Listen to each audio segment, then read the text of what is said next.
Welcome to KennyRoy.com. I'm Kenny Roy. This is the week of December 6th, and you are watching the Ask Videomail. First, a little bit of news.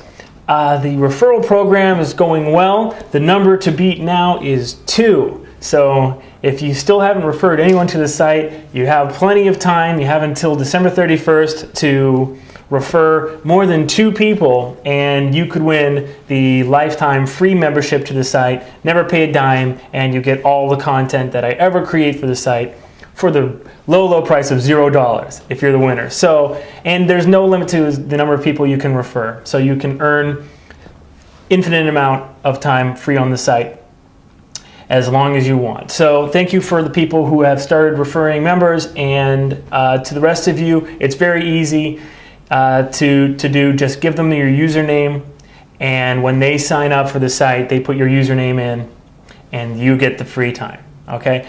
Another piece of news, I have a small project that I am in need of an animator, and I will be posting those specifics in the forum. If you have the requirements, just put your demo reel into the form, and I will be contacting you if I need your skills. I'm excited about this. I'm excited about how the forum can be kind of a place where we're all kind of coming together and really putting our work out there for people to see and commenting on each other's work. I've mentioned this before, but I learned pretty much completely from a forum, and so I've seen how powerful a forum can be in terms of improving your work. But you just got to be the kind of person that wants to put in. So if you are wondering how to get more value out of the site, then definitely the forum is a great place to start. And also the Ask Videomail. I get a couple questions a week. I'd like to get a lot of questions. I'd like to have more questions than I could possibly answer.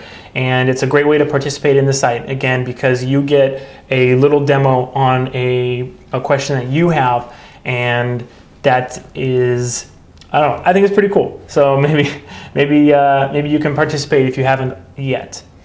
All right, so that's it for news. This is the Ask Videomail, and so there is a question, and here is the question for this week.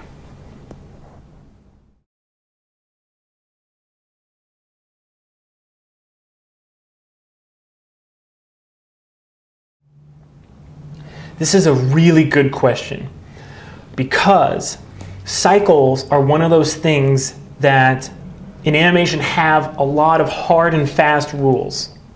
The first and most important rule is basically the rule of contrast, we'll call it, which is that anything that basically sticks out is going to draw attention to itself, and it's going to take the audience's eye away from the overall and make it focus on something specific. So, for instance, this wall behind me. Probably can't see much detail on the wall behind me, but when I cast a shadow on it, you can see exactly, your eye is drawn to that place where the shadow is. And that happens all the time in animation, especially in cycles. So this is a program called Plastic Animation Paper. It's available at plasticanimationpaper.dk. And I'm just going to use it to illustrate a point here with contrast. So if you have, let's draw a squiggle, okay? If you have a squiggle and it's moving, and there's just a little bit of variety in the line, right? When you watch this, okay, you kind of get the gist here that there's no way to really pick out if there's anything happening. It's a cycle, right? But if you add just even a little bit of variety like I did right there, it sticks right out. And that's the same thing that's happening with your cycles in the body. All right, so if a person is swinging their arms like this, and it's the same every single time, but you have like a little wave or something, it just looks like a cycle. There's no real way to make that look like it's not a cycle. So unfortunately, cycles kind of have to obey the hard and fast rule of contrast so that you don't make it blatantly obvious that the same action is repeating over and over. One thing you can do is add variety in more than one place so that there is something that is taking the audience's eye and kind of drawing it all over the place. Okay? So all of this is kind of hard to focus on. So as your animation is going by, just the little bit of differences, that could be like the angle of the wrist, that could be the overlap on the head, that could be the the timing of the switching of the weight on the hips, for instance, if this is a walk cycle, for instance. You're going to be able to create a lot of variety that maybe takes the audience's eye, but there's something that's always visually interesting going on somewhere else. So that's one way you can do it. You just can't have a uniform cycle and then just add something, because that's going to make basically the situation worse. Okay? And with cycles that are extremely cyclical, like something like a walk cycle or a run cycle, you have to be very careful because of the way that a difference in the animation is going to stick out. One thing that is very prevalent is putting all of that variety in the middle of the animation. Okay, so going back to this. Let's nuke this. All right, so we have, let's say we have a 10 frame cycle, right? Just squiggles again. All right, but let's actually go back. Let's go like this, and knowing we have a 10 frame cycle, let's put a little bit of variety here. All right, and then the rest of the frames of this 10 frame cycle. I think that's 10. 1, 2, 3, 4, 6, 8, 10. Okay. So if I hit play, as you can see, that variety in the middle of that animation sticks out just as badly as it did before. Reason is because as animators, we're kind of afraid of the beginning and the end of that cycle. We're kind of fearful that we're going to, screw something up by messing with that first and last key. But what you can do to really mask where that cycle begins and ends is to actually put a little bit of variety somewhere closer to the beginning and the end. So I'm just going to clear these two frames, frame 1 and frame 8. Okay, and now, as you can see, well, it's very, very, very uniform, or not uniform, but the effect has been kind of blended a little bit more into the animation. So the second thing I would say is definitely try to add your variety throughout the entire animation and not just in the middle. So like frames 1 and 2 and 9 and 10 are not like, off limits. Try to get it everywhere. And then also try to do some variety in the timing of your little embellishments. Okay? For instance, try to make it so that if you have just like a little 2-frame thing go on, that there's also like a 3 or 4 frame thing that goes on, and it goes, for instance, like frame 9, 10, 1, 2. You see? So therefore it'll blend over that seam of the cycle.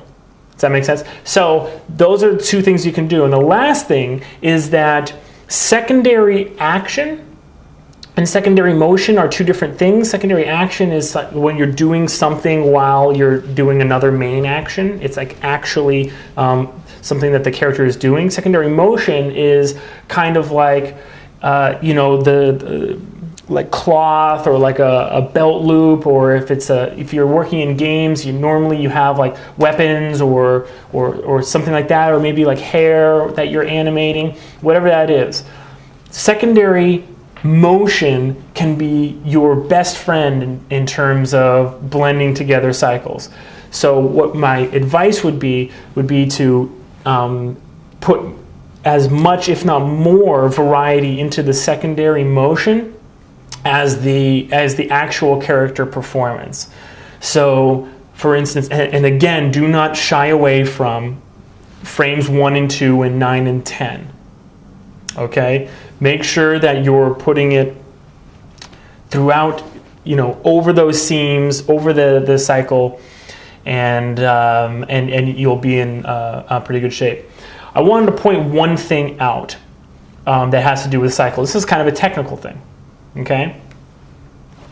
So with cycles, we have basically what we're telling Maya to do when we have keys that have cycle types on them, like either cycle with offset or just cycle or whatever. What we're telling Maya to do is we're telling it to create basically the animation for us after the last keyframe has been set. Okay. Now, what the danger is that Maya is a math system first and foremost, and it has very, very delicate, intricate, precise control. And why that's important is, let me just really quickly whip up this cycle here. I'm going to set a key right here. All right, I'm going to copy this key right here. These two, this one's going to move forward. This one's going to step like that.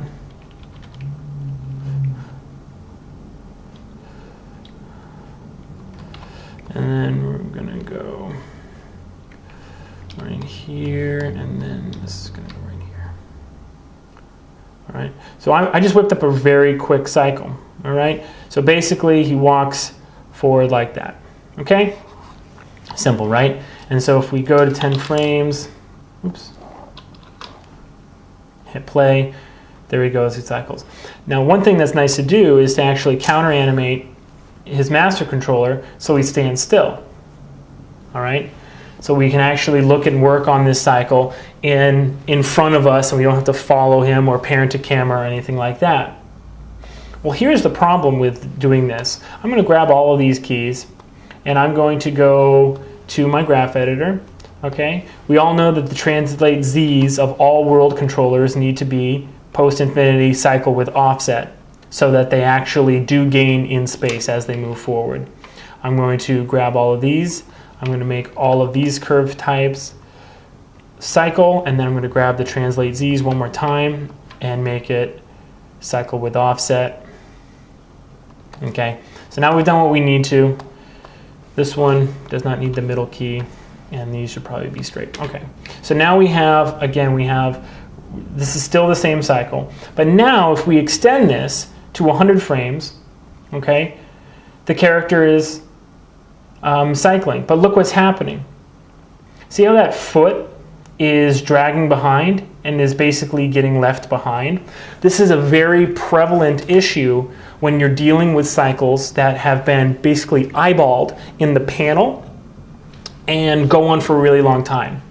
On some feature films, you'll get shots that are 10, 15, maybe even 20 seconds long, and they might be filled with a lot of cycles. 100 frames is only just over 4 seconds. Okay, so if you have 4, 5, 6 times as much frames going by in your shot, think of how off this cycle is going to get. Now what can you do? You can eyeball it back into place, and basically what's happening is, if you look at the infinity curves for these objects, okay, let me see here. Show selected types. View infinity. Okay. All right, so if you look at the infinity curves for these objects, can't see with these colors, can you? Sorry here. Animation editor, graph editor background. What's better? Is that better or is it black better? Let's go with black. Okay. In fact, now the grid is too. Sorry about that. 1 second.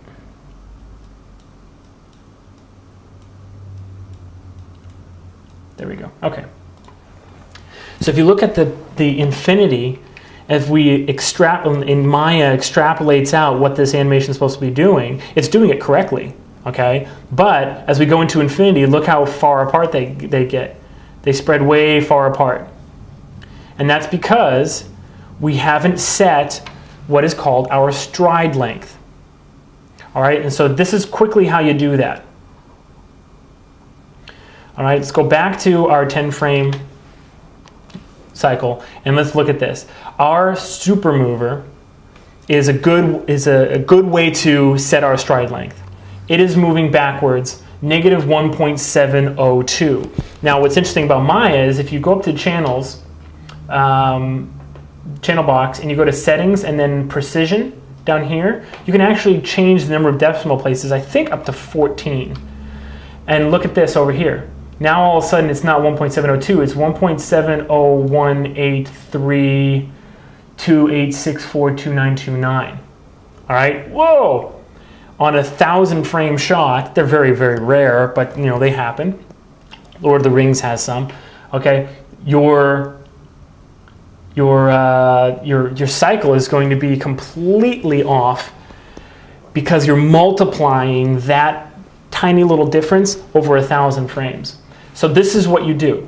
Once you've eyeballed it and it looks pretty darn good, then just set what you want your stride length to be and type it in, because when you type it in, I'm going to keep this at 14 decimal places, but I'm going to go negative 1.7. Instead of 1.702, 1.7, and then I'm going to hit enter.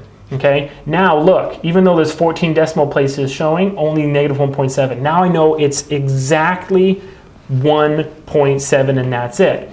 Here's what we do. We take this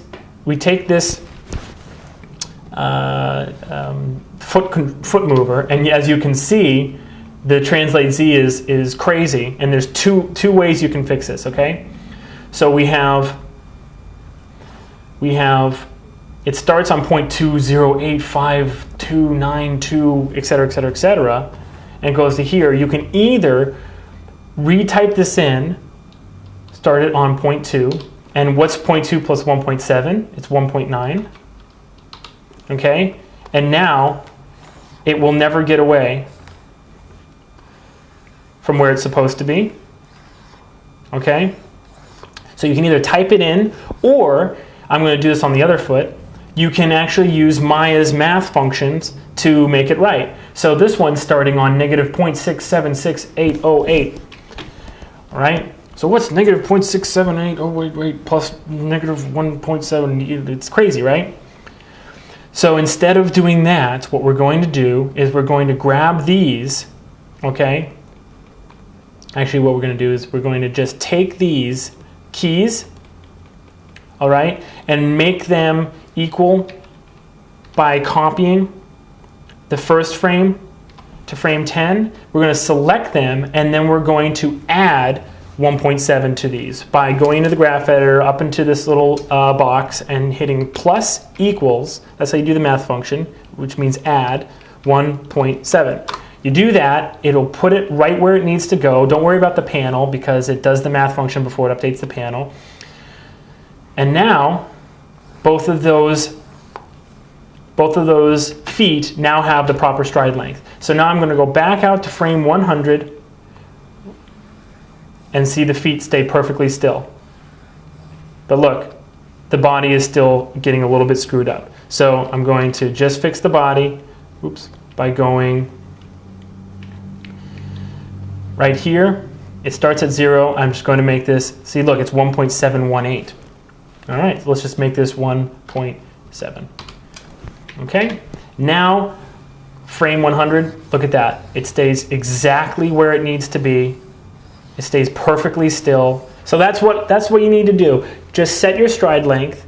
Make sure that you're either using Maya's math functions to make your changes in the graph editor, or just simplify it down, round off your values to the nearest decimal, and then type it in once you've gotten your stride length into your translate z values, and you'll be good. You will never have, you know, objects running away from your center mover and things looking crazy after a few cycles, okay? So that's very important. And also, to get back to the question, you have a couple hard and fast rules that kind of demand that you keep your cycles very, I don't want to say uncontrasty, but you can't have too much contrasting animations and actions within that cycle without doing a little bit of magic, which means smoothing over the beginning and the end of the cycle, which means creating just a little bit of variety in the timing of those things and the location within the cycle and the body and the pose. And then, you know, it's just basically trial and error. See if you can show it to somebody and they can pick out what's the, you know, where the cycle point is, what the first frame of that cycle is. And then, you know, just give it your best shot, and maybe if you have problems, you can post it on the forum and we can all take a look at it and help each other out. Thank you for being part of the site. Thank you for being around. I'm very much enjoying having the site and having everyone around, and I really feel like we're off to a great start. So just keep it up and keep posting in the forums, and keep sending your questions to webmaster@kennyroy.com for the Ask Video Mail. Good luck animating, and as always, rock on.